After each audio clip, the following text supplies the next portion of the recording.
ma collègue intervenante psychosociale. Si moi, j'y allais pas, qui allait y aller finalement? Émilie Gauthier-Paré est travailleuse sociale.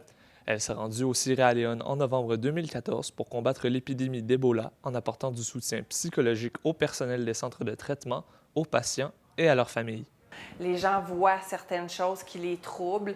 Ils sont témoins du décès de quelqu'un. Il y a tellement de situations. Donc, moi, mon travail, c'était d'intervenir, de faire de l'intervention psychosociale auprès de ces patients-là. L'engagement de volontaires locaux et internationaux comme Émilie est nécessaire en raison du danger que représente l'Ebola, notamment car celle-ci est facilement transmissible. L'Ebola, c'est très facilement transmissible parce que c'est une maladie hémorragique, c'est un virus hémorragique.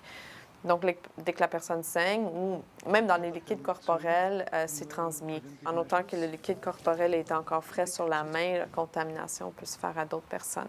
La réputation fatale de l'Ebola n'est pas surfaite. En date du 31 mai 2015, 21 181 personnes ont contracté le virus. Sur ce nombre, plus de 11 162 personnes ont succombé à l'Ebola, ce qui représente un peu plus de 50 des cas. La situation s'est toutefois améliorée, car le nombre de nouveaux cas hebdomadaires a drastiquement chuté, passant de plusieurs centaines au plus fort de la crise à environ une douzaine aujourd'hui. La maladie a même été complètement éradiquée du Libéria. Si la maladie a perdu du terrain, l'intérêt du public et des médias a lui aussi beaucoup diminué.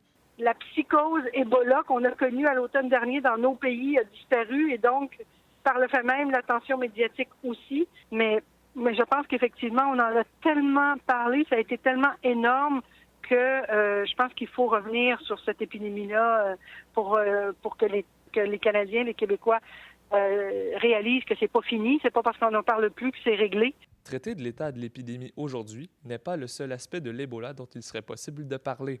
Les répercussions sociales à long terme mériteraient aussi d'être abordées, selon Émilie Gauthier-Paré. Ce dont je trouve qu'on ne parle pas beaucoup, c'est le post-Ebola. Parce qu'il y en a un post-Ebola. Il va en avoir un, il va y avoir des conséquences de ça pendant des années. Est-ce qu'on va apporter une aide psychologique adéquate à ces enfants-là? Moi, j'en suis pas certaine. Je me dis quel genre d'adulte ça va faire aussi. Et ça, on en compte par centaines des cas comme ça sur lesquels il faudrait se pencher. Malgré les efforts fructueux de la communauté internationale et des acteurs locaux pour endiguer l'Ebola, beaucoup de travail reste à faire avant d'éradiquer complètement la maladie. En effet, l'Organisation mondiale de la santé rapporte que la source d'infection de plusieurs nouveaux cas demeure inconnue. De plus, en Sierra Leone du moins, les ressources commencent à manquer pour faire une prévention efficace de nouveaux cas. C'était Dominique Degré pour Télé-UQAM.